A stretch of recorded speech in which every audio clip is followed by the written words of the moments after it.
Hi అందరికీ, welcome back to my channel Tanvi vlogs.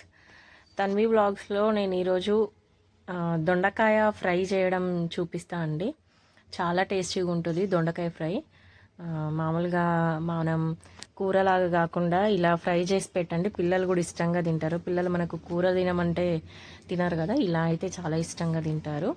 ఏం లేదండి, నేను 1 కేజీ దొండకాయ తీసుకొని వాటిని కొంచెం శుభ్రంగా కడగండి. ఎందుకంటే మనకు జిగురు ఇట్లా స్టాచ్యూ లాగా ఉంటుంది దొండకాయలో, అదంతా పోయే వరకు మంచిగా నీట్గా కడిగేసుకొని నేను వీడియోలో చూపిస్తున్నట్టు సన్నంగా కట్ చేయండి. మీకు ఎంత సన్నంగా స్లైసెస్ లాగా కట్ చేయడానికి వీలైతే అంత సన్నంగా కట్ చేయండి.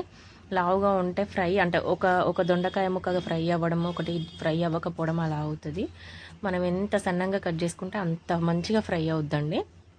కట్ చేసుకొని ఒక పెద్ద గిన్నెలోకి తీసుకొని కట్ చేసి పెట్టుకున్న ముక్కల్లోకి మీరు ఒక 2 స్పూన్లు, అంటే నేను కేజీ క్వాంటిటీ చెప్తున్నాండి, ఒక 2 స్పూన్లు టేబుల్ స్పూన్లు ఉప్పు వేసి గట్టిగా మీ బలం మొత్తం ప్రెస్ చేసి గట్టిగా పిసకండి ముక్కల్ని.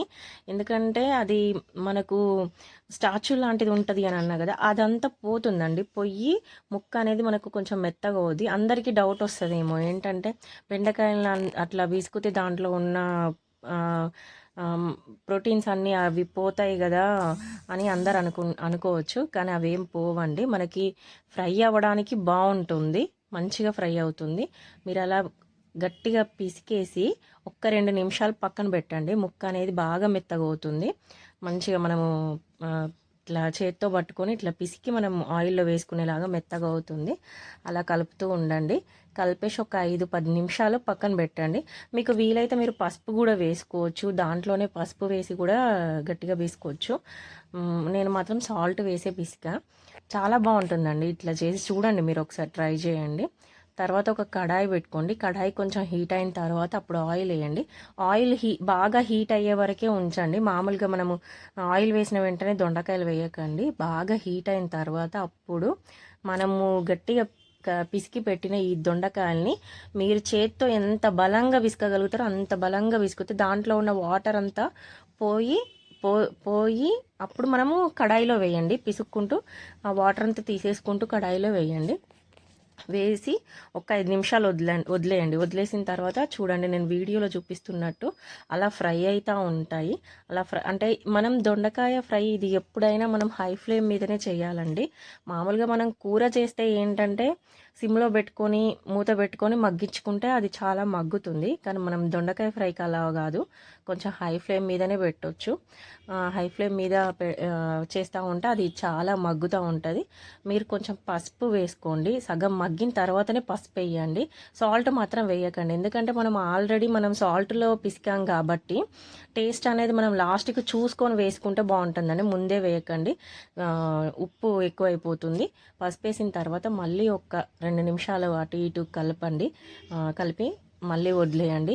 హై ఫ్లేమ్ మీదనే అది చూస్తూ ఉండండి, వదిలేసి పెట్టకండి, మామూలుగా చూసుకుంటూ ఉండండి. ఇది దొండకాయ ఫ్రై ఏంటంటే మామూలుగా ఇప్పుడు మనకు ఫంక్షన్ స్టైల్ దొండకాయ ఏంటంటే చాలా డీప్ ఫ్రై చేస్తారు. అది కూడా నేను వీడియో పోస్ట్ చేస్తా.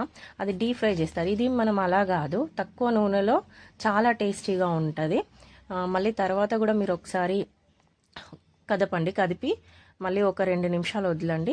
అది మీకు వీడియోలో బ్లాక్ అయింది, కూర ఇంత బ్లాక్గా మాడిపోద్దా అని చెప్పి మీకు అనిపించవచ్చు. అది బ్లాక్ అవ్వలేదండి, మంచిగా ఫ్రై అయ్యాయి. తర్వాత అప్పుడు ఏంటంటే మీ టేస్ట్కి తగ్గట్టుగా కారం వేసుకోండి. కారం మీ టేస్ట్కి తగ్గట్టుగా వేసుకొని మళ్ళీ ఒకసారి కలిపేసి ఆ కారం ముక్కలకి పట్టేంతసేపు ఒక 2 నిమిషాలు వదిలేయండి. ఎంత టేస్టీగా ఉంటుందంటే కూర అసలు చాలా బాగుంటుందండి. మీరు ఒకసారి ట్రై చేయండి. మనం కూర ఉత్తిగా కూడా తినొచ్చు, అంత టేస్టీగా ఉంటుంది. పప్పులోకైనా దేనికైనా నంచుకోవడానికైనా ఫ్రై చాలా బాగుంటుందండి. మీకు గనక ఈ రెసిపీ నచ్చితే ప్లీజ్ అండి ఒక లైక్ చేయండి, షేర్ చేయండి. తన్వి వ్లాగ్స్ని సబ్స్క్రైబ్ చేయండి. Please subscribe my channel.